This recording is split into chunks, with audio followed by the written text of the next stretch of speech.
nos guió. Él vino a salvar al mundo y nos rescató. Jesús llegó, el Cordero de Dios, quitando nuestro mal, su vida un don de amor y gracia celestial. La cruz es hoy el símbolo de gracia y redención.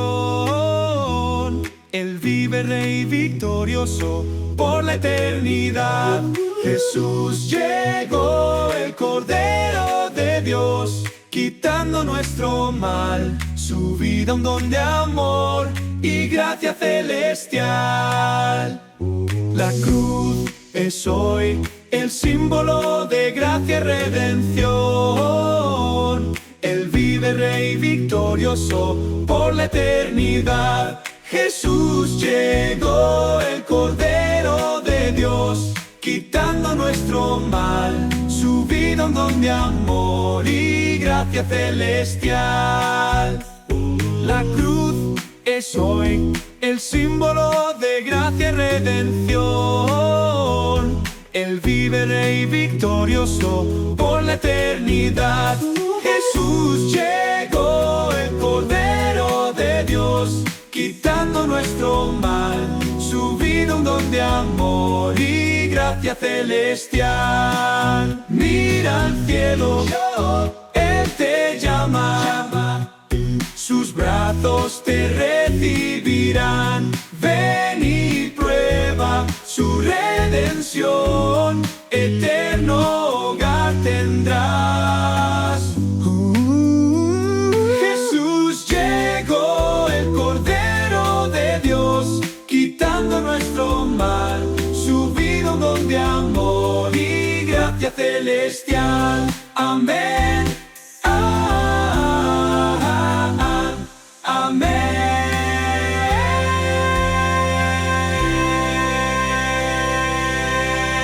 Hola a todos, bienvenidos a nuestra profunda inmersión en la lección de Escuela Sabática número 9, La Fuente de la Vida. Un gusto estar aquí. Esta semana nos adentramos en un tema que siempre me ha fascinado, la fuente de la vida. ¿Qué te llamó más la atención de esta lección? Bueno, sin duda las declaraciones "Yo soy de Jesús" en el Evangelio de Juan. Son afirmaciones tan contundentes, tan llenas de significado.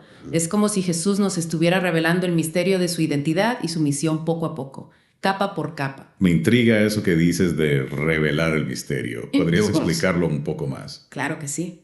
Cuando Jesús dice "yo soy", no solo está afirmando su existencia, sino que se está identificando con el Dios eterno. El "yo soy el que soy", que se reveló a Moisés en la zarza ardiente, es una declaración que apunta directamente a su divinidad, a su autoridad como el Mesías. ¡Wow! Es increíble cómo una frase tan corta puede contener tanta profundidad teológica. ¿Y qué hay del significado de cada una de estas declaraciones? La lección menciona varias, como "yo soy el camino, la verdad y la vida". Sí. "Yo soy la luz del mundo", "yo soy el pan de vida". ¿Qué nos revelan sobre Jesús y su propósito? Cada una de esas frases es como una ventana a la esencia misma de quién es Jesús y lo que vino a hacer por nosotros. Por ejemplo, cuando dice "yo soy el camino, la verdad y la vida", nos está diciendo que Él es el único camino a la salvación, la fuente de toda verdad y la promesa de vida eterna. No hay otro camino, no hay otra verdad, no hay otra vida fuera de Él. Es una declaración poderosa y a la vez desafiante, ¿no crees? En un mundo donde se nos ofrecen tantas opciones, tantas alternativas, Jesús se presenta como el único camino. Exacto. Y eso puede resultar incómodo para algunos, pero también es profundamente liberador. Porque en medio de la confusión y la incertidumbre, Jesús nos ofrece una certeza, un fundamento sólido sobre el cual podemos construir nuestras vidas. Me gusta esa imagen de Jesús como un fundamento sólido. Y hablando de fundamentos, la lección de esta semana se titula La Fuente de la Vida. ¿Qué significa eso realmente para nosotros hoy? ¿Cómo podemos conectarnos con esa fuente de vida que es Jesús? Para comprenderlo mejor, podemos recurrir a una historia del Antiguo Testamento, la serpiente de bronce en el desierto. El pueblo de Israel estaba muriendo a causa de las mordeduras de serpientes venenosas, y Dios le ordenó a Moisés que levantara una serpiente de bronce. Cualquiera que la mirara con fe sería sanado. Sí, recuerdo esa historia. Pero, ¿cómo se relaciona con Jesús como la fuente de la vida? ¿Cuál es la conexión? La serpiente de bronce es un símbolo de Jesús, quien se hizo pecado por nosotros, quien cargó sobre sí el veneno del pecado y la muerte, para que nosotros, al mirarlo con fe, pudiéramos ser sanados y tener vida eterna. Jesús se convirtió en la solución al problema del pecado, al igual que la serpiente de bronce fue la solución para las mordeduras de las serpientes. Esa analogía me hace pensar en cómo el pecado nos afecta a todos, ¿no? Cómo nos enferma, cómo nos separa de Dios. Y Jesús se presenta como el antídoto, como la cura para esa enfermedad espiritual. Precisamente. Y aceptar a Jesús como la fuente de vida significa abrazar su sacrificio en la cruz, reconocer que Él tomó nuestro lugar, que pagó la deuda que nosotros no podíamos pagar. Significa confiar en su promesa de perdón y de vida nueva. Sin embargo, a veces me cuesta comprender cómo Jesús realmente quita nuestro pecado, tanto la culpa como el poder que tiene sobre nosotros. ¿Cómo funciona eso en la práctica? Es una pregunta fundamental. Aceptar a Jesús como la fuente de vida implica un doble proceso. Por un lado, significa recibir el perdón por los pecados del pasado, reconocer que la sangre de Jesús nos limpia de toda maldad. Y por otro lado, significa recibir el poder del Espíritu Santo para vencer la influencia del pecado en nuestras vidas. No estamos solos en esta lucha. Tenemos la ayuda de Dios para vivir una vida transformada. Me gusta esa idea de que no estamos solos, de que Dios nos acompaña en nuestro caminar. Y hablando de vida, en el Evangelio de Juan se utiliza la palabra griega zoe para referirse a la vida. ¿Qué la hace diferente de la palabra común para vida? ¿Y por qué es tan importante? Excelente pregunta. Zoe no se refiere simplemente a la existencia física, al hecho de respirar y tener un latido del corazón. Zoe es mucho más que eso. Es la vida en toda su plenitud, la vida en comunión con Dios, la vida que trasciende este mundo y nos conecta con la fuente de toda vida, que es Jesús. Zoe, la vida en toda su plenitud. Es un concepto tan rico, tan inspirador. Sí. Sin embargo, la lección también señala algo un poco desalentador. A pesar de la evidencia del poder de Jesús y la promesa de Zoe, muchas personas, incluso aquellos cercanos a él, lo rechazaron. ¿Por qué crees que sucedió eso? Es una pregunta compleja que nos lleva a reflexionar sobre la naturaleza humana, sobre nuestra libertad y nuestra capacidad para elegir. Podemos encontrar algunas pistas en la historia de los israelitas. Recuerda cómo, después de ser liberados de Egipto, dudaron de la promesa de Dios de una tierra prometida. A pesar de ver milagros increíbles, permitieron que el miedo y la incredulidad los dominaran. Vemos este patrón repetido a lo largo de la historia. A veces es más fácil aferrarse a lo familiar, incluso si es doloroso, que arriesgarse la fe hacia lo desconocido. Entiendo. Dudar puede ser un obstáculo tan grande para la fe. Y tristemente vemos que muchas personas hoy también rechazan a Jesús y la promesa de vida eterna. ¿Por qué crees que es tan difícil para algunos aceptar esta dádiva gratuita? Imaginemos a un prisionero condenado a muerte. El gobernador le ofrece un perdón completo, una oportunidad de libertad, pero el prisionero, por alguna razón, se niega a aceptarlo. Prefiere la certeza de su destino actual a la incertidumbre de la libertad. ¡Qué analogía tan impactante! Entonces, estás diciendo que al rechazar a Jesús, la gente elige aferrarse a su propia sentencia de muerte espiritual. En cierto sentido, sí. La vida separada de Dios, la vida dominada por el pecado, es una forma de muerte espiritual. Al rechazar la gracia de Dios, se elige esa muerte en lugar de la vida abundante que Jesús ofrece. Y a veces el miedo a lo desconocido, la falta de confianza en las promesas de Dios, nos lleva a tomar decisiones que van en contra de nuestro propio bienestar. Todo esto me lleva a una pregunta crucial. ¿Qué significa realmente creer y nacer de nuevo? A veces usamos estos términos religiosos sin comprender realmente su profundidad. ¿Podrías ayudarnos a aclarar eso? Claro que sí. Creer va más allá de una simple aceptación mental de hechos. No se trata solo de decir creo en Jesús como si fuera una fórmula mágica. Creer implica una decisión consciente de confiar en Jesús y en sus promesas, de rendirse a su voluntad. Es una entrega total, una transformación interna que nos lleva a vivir de una manera diferente, a amar de una manera diferente, a pensar de una manera diferente. Es un nuevo nacimiento, un nuevo comienzo. Entonces, no se trata solo de decir creo, sino de permitir que esa creencia moldee nuestra vida, nuestra forma de pensar, de actuar. Exactamente. Y esa transformación no la podemos lograr por nosotros mismos.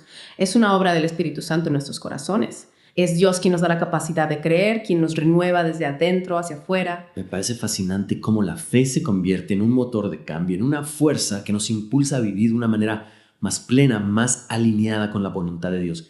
Y eso me lleva a otra pregunta. Si la fe es tan crucial, ¿cómo podemos cultivarla y fortalecerla en nuestras vidas?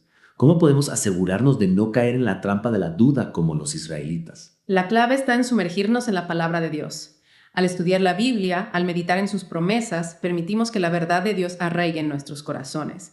Es como regar una planta para que crezca fuerte y sana. La palabra de Dios es el alimento que nutre nuestra fe, que nos da la fuerza para resistir las tormentas de la duda. Entonces la palabra de Dios es como el alimento que nutre nuestra fe. Exactamente. Y no se trata solo de leer la Biblia por encima, sino de estudiarla con atención, de meditar en sus enseñanzas y aplicarlas a nuestra vida diaria. Es un proceso de aprendizaje constante, de descubrimiento, de transformación. Y hablando de transformación, la lección menciona 6 pasos importantes en la experiencia de la conversión. ¿Podrías guiarnos a través de estos pasos? ¿Cómo se ve ese proceso de cambio en la vida de una persona? Con gusto. El primer paso es responder al poder de atracción de Dios. No podemos venir a Jesús por nuestra propia cuenta. Necesitamos ser atraídos por el Padre, tocados por su gracia, despertados a la realidad de nuestro pecado y nuestra necesidad de un Salvador. Eso me recuerda al versículo: ninguno puede venir a mí si el Padre que me envió no le trajere. Es Dios quien nos busca, quien nos llama, quien nos abre los ojos a la verdad. Exacto. Es la bondad de Dios la que nos guía al arrepentimiento, el segundo paso en este proceso de conversión. Reconocer nuestro pecado, sentir dolor por él, desear un cambio genuino en nuestras vidas es fundamental para experimentar la gracia transformadora de Dios. Y una vez que hemos sido atraídos por Dios y nos hemos arrepentido de nuestros pecados, ¿qué sigue? ¿Cuál es el siguiente paso en este camino hacia la vida en Cristo? El tercer paso es recibir a Jesús como nuestro sustituto. Reconocer que Él es el Cordero de Dios que quita el pecado del mundo, que llevó el castigo que nosotros merecíamos para que pudiéramos ser libres. Es un acto de entrega, de confianza, de fe en el sacrificio de Jesús en la cruz. Sí, Él llevó el castigo que nosotros merecíamos para que pudiéramos ser libres del pecado. Es un acto de amor imaginable. Verdaderamente. Y el cuarto paso es arrepentirnos y ser bautizados. El arrepentimiento es un cambio de mentalidad, un giro de 180 grados que nos aleja del pecado y nos acerca a Dios.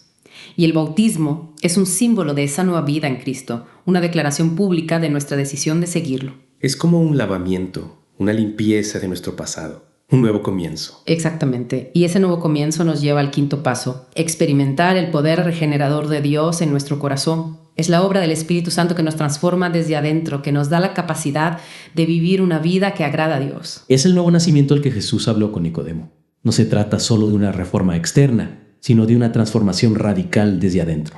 Así es. Y finalmente el sexto paso es descansar en la seguridad de la salvación que Dios nos ofrece. No se trata de vivir con miedo al castigo, sino de vivir con la confianza de que somos perdonados y aceptados por Dios. Es una paz que sobrepasa todo entendimiento. Saber que somos amados incondicionalmente por Dios, a pesar de nuestros defectos y errores. Esa seguridad es fundamental para vivir una vida plena en Cristo. A veces me pregunto cómo podemos estar seguros de que realmente hemos aceptado a Jesús, de que hemos nacido de nuevo. ¿Qué evidencias hay de esa transformación interna? ¿Cómo podemos saber que no nos estamos engañando a nosotros mismos? Buena pregunta. La respuesta la encontramos en la forma en que vivimos, en los frutos que produce el Espíritu Santo en nosotros. Si realmente hemos experimentado el nuevo nacimiento, veremos cambios en nuestra manera de pensar, de hablar, de actuar. ¿Podrías darnos algunos ejemplos concretos de esos cambios? ¿Qué tipo de frutos deberíamos esperar ver en nuestras vidas? Claro que sí. El apóstol Pablo en su carta a los Gálatas describe los frutos del Espíritu como amor, gozo, paz, paciencia, benignidad, bondad, fe, mansedumbre, templanza.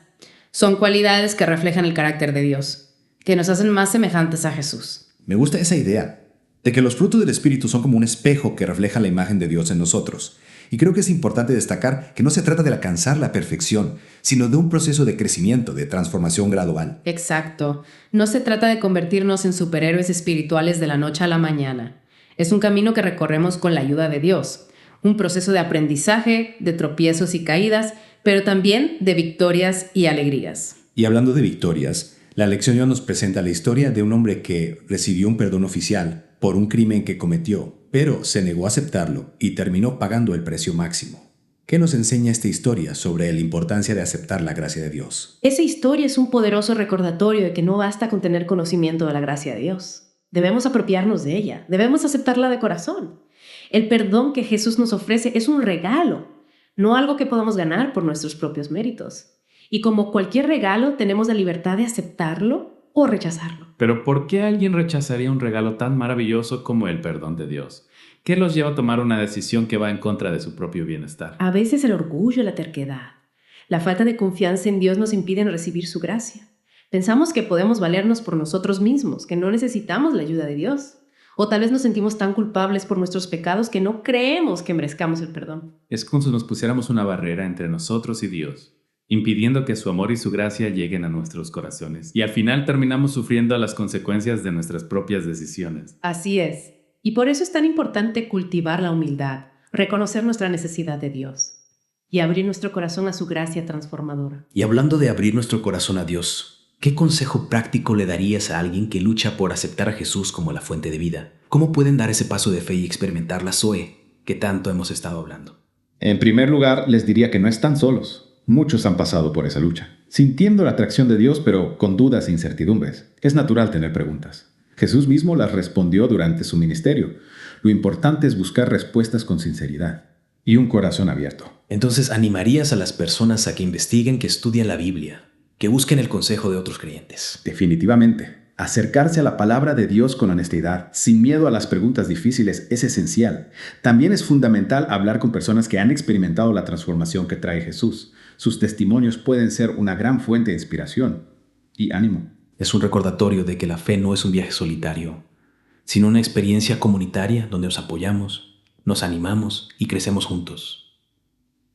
Bueno, ha sido una conversación realmente enriquecedora. Gracias a ti. Espero que esta inmersión en la lección de escuela sabática haya sido de bendición para todos. Y como siempre, los invito a que continúen explorando este tema en sus estudios personales, en sus grupos pequeños, en sus familias. Y no olviden suscribirse a nuestro canal de YouTube para más contenido inspirador. Hasta la próxima.